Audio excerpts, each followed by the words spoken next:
Other example was a time when the Prophet ﷺ was at his most difficult, painful period of his entire life. And this came after the death of his beloved wife. And then shortly, within the same time period, he also lost his uncle. And these were two of the most beloved people to the Prophet Muhammad ﷺ. And not only were they among the most beloved, but they were also among his greatest supporters. So two of his greatest supporters were taken at around the same time. And that's why this year was called Aam al-Husn. It was the year of sadness, where he lost Khadija radiallahu anha and his uncle in the same period.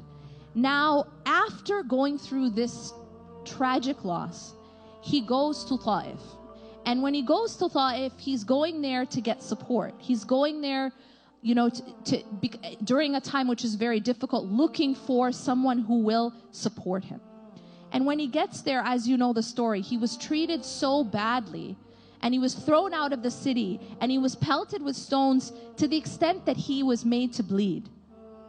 And the Prophet ﷺ, this type of treatment was given to him at a time when he was already grieving.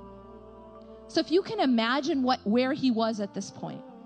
And then he left, and this is what I want you to focus on. So this is a man who has just lost his beloved wife, and has just lost his beloved uncle, who raised him and took care of him and protected him and supported him. And now he's been treated in this way, where he came to he came in peace to these people, and this is how they treated him. So at this point, he makes a really profound dua to Allah subhanahu wa ta'ala. And I advise everyone to look up this dua, the dua of Ta'if. It's so powerful. But there's a couple reflections I just want to make about this dua, very inspiring. First of all, at this point, what was the Prophet Muhammad sallallahu alaihi wasallam's reaction? See, a lot of times when we're put in a situation where things, when they say, when it rains, it pours. Has that ever happened to you in your life? A point in your life where it's like one thing goes wrong, but then everything goes wrong, and it feels like everything just keeps on going wrong. One loss after another. So at this point, it's one thing after another. How does he respond? Is he angry? Is he angry at the people? Is he angry at Allah subhanahu wa ta'ala? Well, you're going to see. First, he calls out to Allah subhanahu wa ta'ala, and listen to what he says. He complains, and I want to emphasize this here.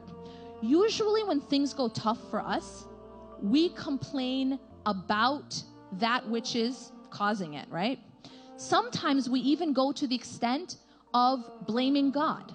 How could you do this to me? Why me? It's not fair, right? Sometimes we react this way, and we ask Allah subhanahu wa ta'ala for protection from that type of reaction.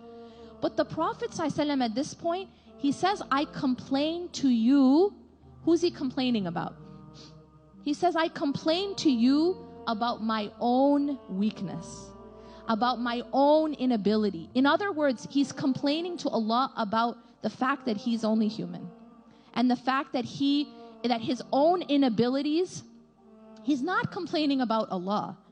He's turning to Allah about himself. He's humbling himself. And then, and this is the other part I really want to focus on, he calls out to Allah subhanahu wa ta'ala at this point, and he says that if you are not angry with me, then I don't mind.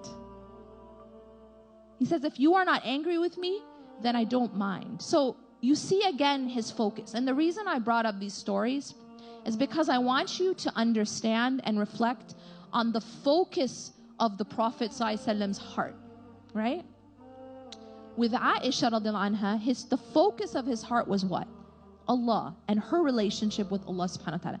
It wasn't the people. It wasn't what are they going to say. It wasn't how's this going to appear on me.